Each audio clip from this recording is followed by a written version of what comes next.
I, Joe, I've read a couple of your books, Right. and it's I can't tell you how thrilled I am to have come this far from Australia to meet you in person. That's just extraordinary. And I wanted you to know that your books have moved me and my wife. We read them together, and I'm ashamed to say we've only read two so far, but they we read one of them several times over, and they moved us very, very deeply and inspired us a lot. And one of the messages that I found in your writing that spoke to me in particular was that you dared to say that culture or enculturation or cultural conditioning is itself the problem in so many ways. Mm. I found that quite exciting thing to say out loud. Not many people dare to say that. Mhm. And I agree with you. Mhm. I don't think that everything about culture is bad. There's so many gifts and beautiful things that are passed down, ritual and song and story. But so much of what we suffer from in terms of our trance that we live in is culture. Is that a fair thing to say? Yeah. I, I've said it, I think, in 9 books. Maybe 10. Yeah. Yeah. And you haven't changed your mind about that, obviously.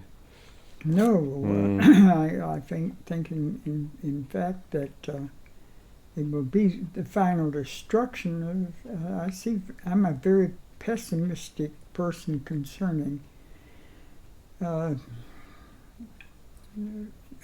both.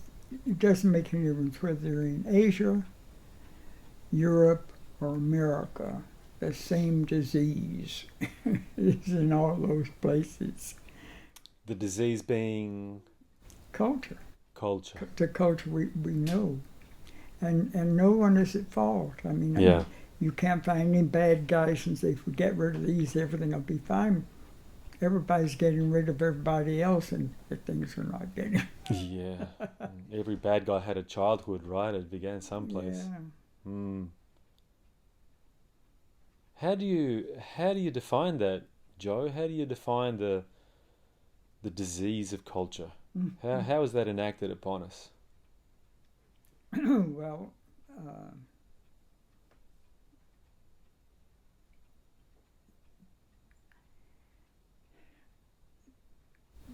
there are 2 or 3 things. One is to use the term forgiveness is very corny. I mean, what the heck?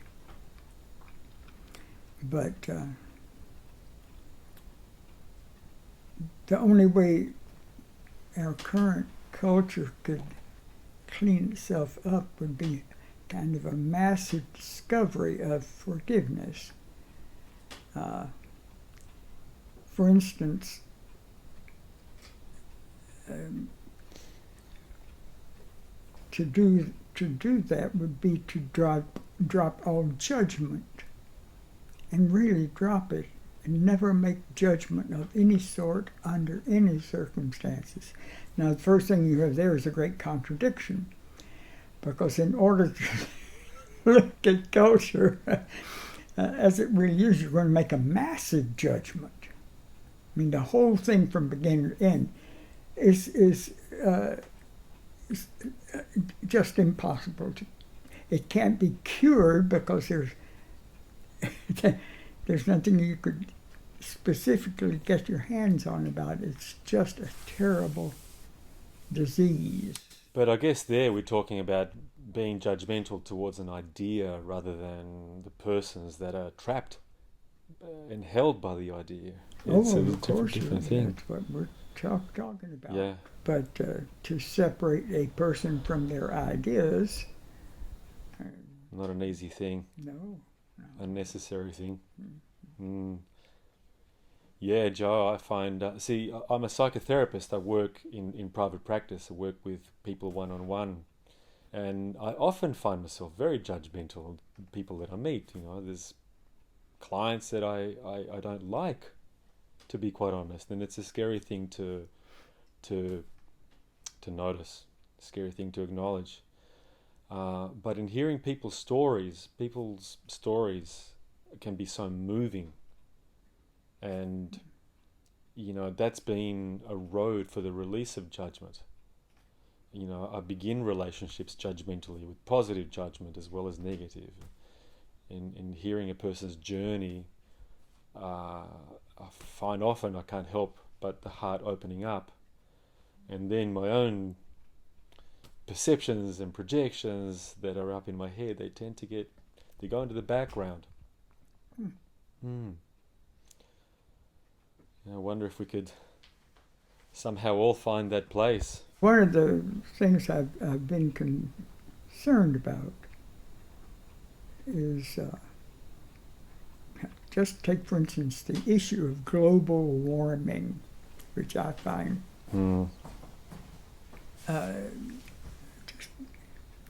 just leads into all sorts of issues. We don't think of it that way. But here's the idea that if we don't do this, that, and the other, and curb our use of various things and stop producing so much smoke and so on and so forth. But there's another way to look at global warming, and that is that back in 1926, Scott Williamson, a medical man from Scotland, strange enough, and his wife, Chilton Pearce, who was also a medical doctor. And the two of them opened up the Pioneer Health Clinic in London. Don't know where they got their funds, because it was well funded and they did a lot of stuff. And they set up this Pioneer Health Clinic to see what the relationship between people living on it and the earth itself, what's going on here, they said.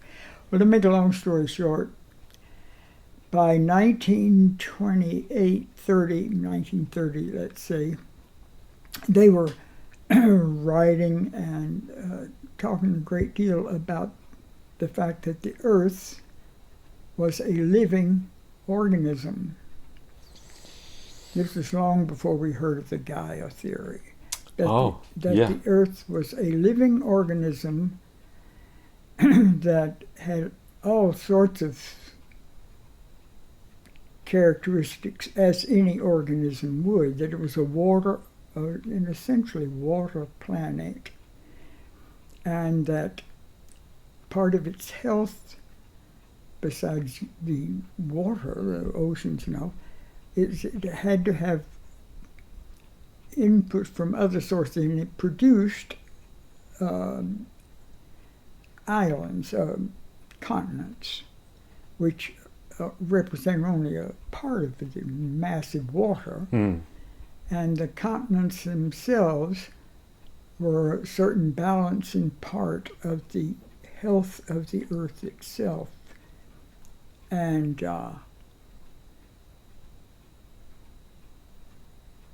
then they talked about the fact that the planets and the people on the planets and all were part of a necessary interacting set of organisms, all for the health of the other. And they spoke particularly about we as members of this particular planetary object, that we were a critical part of the health of the land we stood on. And to make a long story short, they said that when an organism begins to feed on other organisms and put nothing back, we essentially call that organism a cancer, because a cancer is a growth that only feeds on its host body and doesn't produce anything back except more of its own disease. Yeah. And they said that we, the human race had become a cancer on the living body of the earth. Yeah. And now this is 1930 that they published the first on this. And they said, and we can look for cancer, and at that time cancer was a very rare disease, strangely enough. It was, they didn't pay much attention to it, it was a rare disease and so on. But then by 1930, Williamson and Pearce had come out with this, and they said, we can look for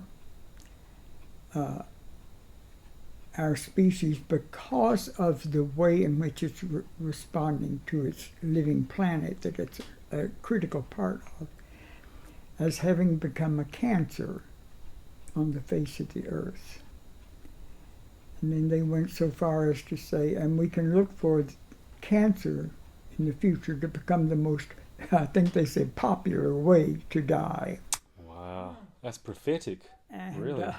That was in 1930. Mm. They published their last really great work. Wasn't published till 1954. Mm. It was the Scottish National Press that published it, and it was called Science, Synthesis, and Sanity. They use the word science in its real original meaning, which means knowledge of. Synthesis, of course, being how one integrates one with another and so on. And they use the term sanity in its original term, which meant saneness or to be whole. To be insane was to be unwhole, but it didn't mean necessarily mental or anything else, just unwhole.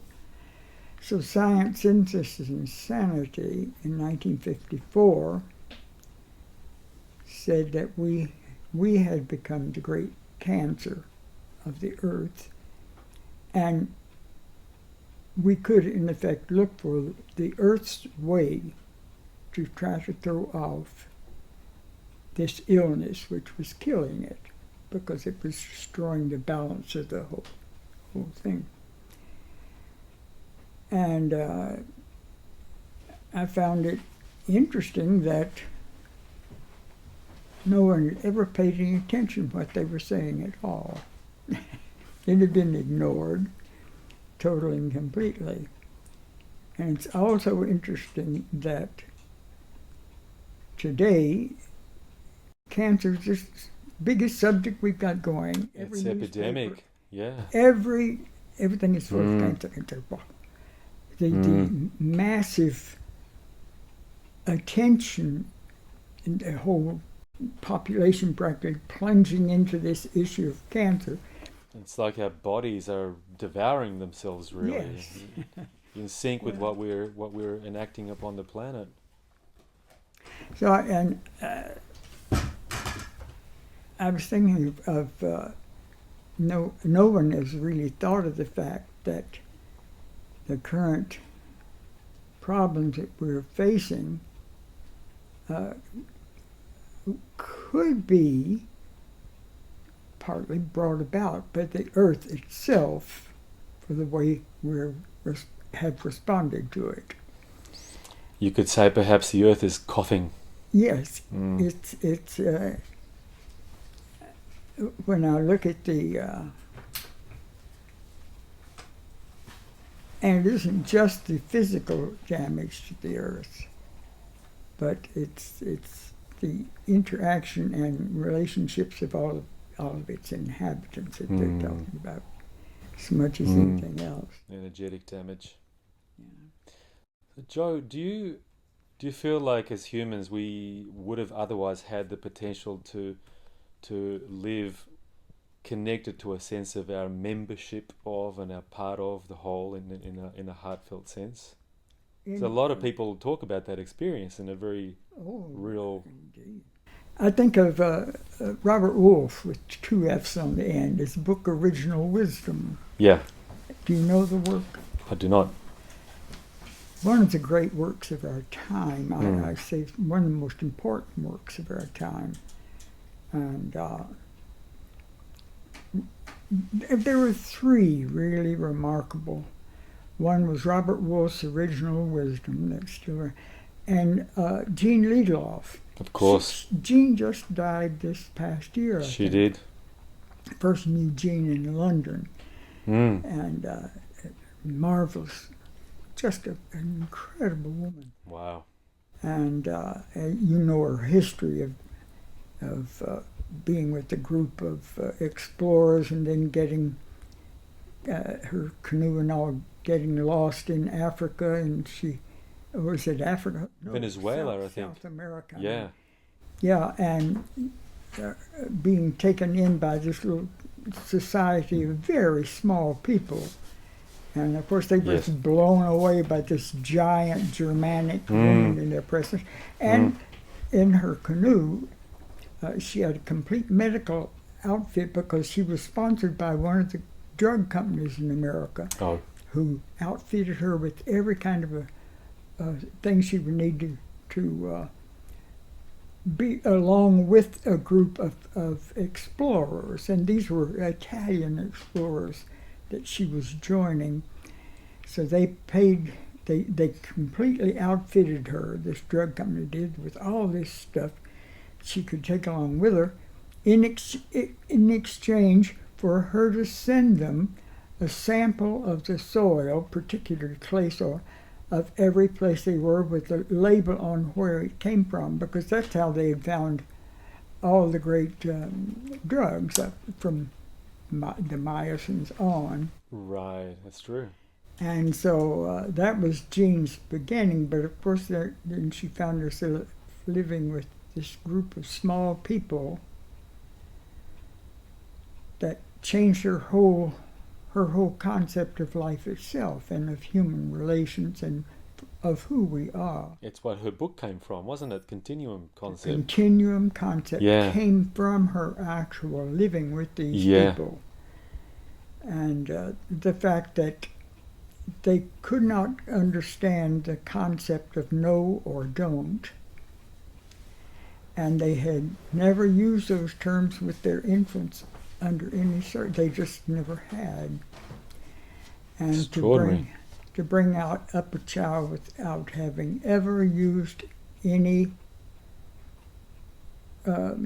term for curbing the child's behavior, because they had never curbed a child's behavior. No child had ever been corrected for anything. And Jean talks about this little village and how they had used the same clay pit for generation after generation, grass huts all around. But they'd used the same pit for because it has especially good clay for making their pottery. And the thing, after generations of it, it was down about 10 feet or so. And they had a ladder that they could put down to get more clay. But one of Jean mentions the fact that she was only there a short time and saw this little toddler, a tiny little toddler, just learning to walk right over to the edge of this huge pit and toddle along the edge. She screamed out immediately, and no one ever raised their voice, about the child. And everything in the village just stopped, froze. No one ever raised their voice at all. And they, wanted to know what was to come. She said, the child at the edge of that cliff, the child will fall in there, typical. And they just looked at her and they said, why would that child want to fall in that awful place? And that was her introduction to a whole set of people who thought in a radically different way. There's no way we could really talk about both simply from having been brought up without a negative in their life. Joe, do you think perhaps